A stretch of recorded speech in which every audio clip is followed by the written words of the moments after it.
بسم اللہ الرحمن الرحیم۔ السلام علیکم۔ Welcome to Anum voice TV وی۔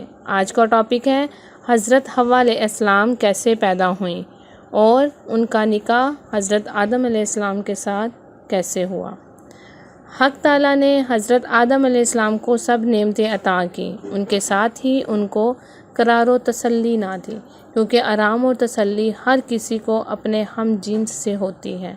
اس عالم تنہائی میں کوئی ہم جنس ان کا نہ تھا، اور خالق کی مرضی یہی تھی کہ ان کا جفت اور ہمسر پیدا کرے، کیونکہ بے جفت و بے مثل اور بے مانند اور بے حاجت سوائے خدا کے کوئی نہیں۔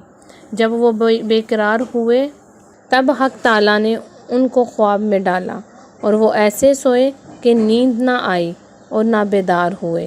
اس صورت میں خالق نے حضرت جبرائیل علیہ السلام سے ایک ہڈی بائیں پہلو سے ان کے نکلوائی، اور ان سے ان کو درد عالم نہ پہنچا تھا۔ اگر پہنچتا تو ہرگز محبت عورت کے دل میں مردوں کی نہ ہوتی۔ اس ہڈی سے حوا کو بنایا۔ خوبصورتی اور نیک روئی، ملاحت اور حسن و جمال اور جو کچھ خوبیاں جہان کی عورتوں میں تھیں، تمام تر حق تعالیٰ نے ان کو بخشے، اور زیر کی اور شرم اور مہر و شفقت کا مال ان کو دی، اور حلہ زری جنت سے لا کر ان کو پہنائے، اور تاج زری ان کے سر پر رکھ کر تخت زری پر بٹھا دیا۔ بعد اس کے آدم علیہ السلام کو نیند سے بیدار کر کے حوا کے ساتھ جلوا دیا۔ آدم علیہ السلام نے حوا علیہ السلام کو اس طرح دیکھا، بے اختیار چاہا کہ ان پر دست انداز ہوں۔ تب درگاہ الہی سے آواز آئی کہ اے آدم، خبردار، اسے مت چھوؤ، بے نکاح اس کی صحبت حرام ہے۔ تب آدم علیہ السلام نے ان سے نکاح کرنے کی خواہش ظاہر کی۔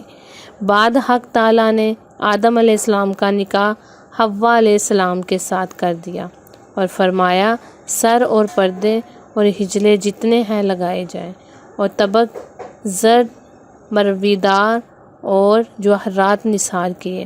آسمان کے فرشتے سب درخت طوبہ کے نیچے حاضر ہوئے۔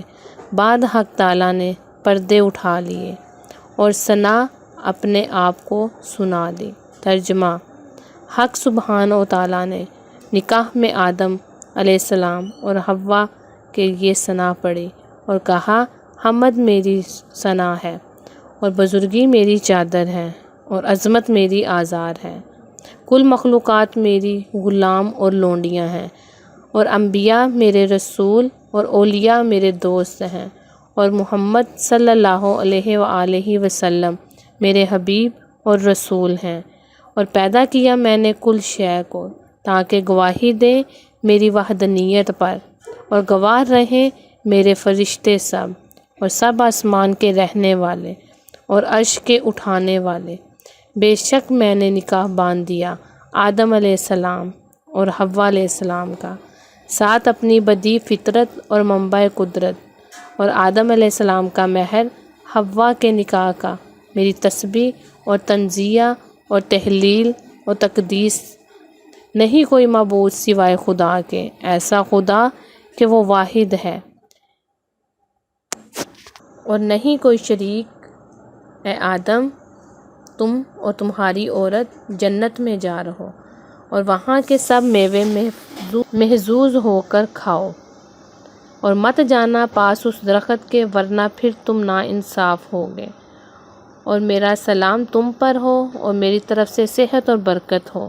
بعد آدم نے خود ثنا کی۔ ترجمہ: تسبیح پڑھتا ہوں، حمد کرتا ہوں واسطے اللہ تعالیٰ کے، اور نہیں ہے کوئی معبود سوائے اللہ تعالیٰ کے، اور اللہ تعالیٰ بڑا ہے، اور نہیں ہے توانائی اور قدرت کسی کو سوائے اللہ تعالیٰ کے، جو بڑا بزرگ ہے۔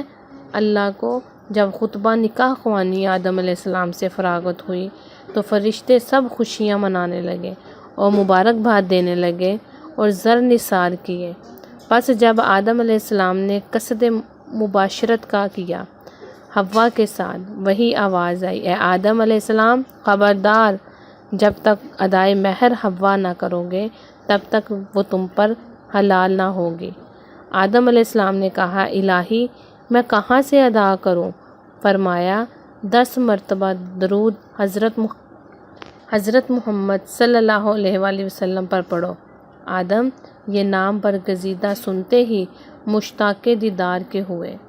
خدا کا حکم ہوا کہ تو ناخن دست پر اپنے دیکھ۔ جب آدم علیہ السلام نے دیکھا صورت محمد صلی اللہ علیہ وآلہ وسلم کی معلوم ہوئی تو مہر فرزند اور شفقت پدری دل میں ہوئی۔ تب آدم علیہ السلام نے شوق سے حضرت محمد صلی اللہ علیہ وآلہ وسلم پر 10 مرتبہ درود پڑھا اور ان کی رسالت پر ایمان لائے۔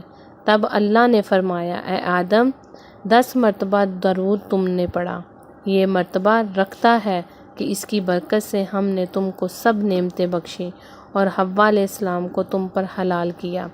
بعد حق تعالیٰ نے فرمایا ترجمہ اے آدم تو جنت میں جا اور بیوی تیری بھی، کھاؤ اس میں با فراغت ہو کر جہاں سے چاہو، سوائے ایک درخت کے نزدیک مت جانا ورنہ تم بے انصاف ہوگے۔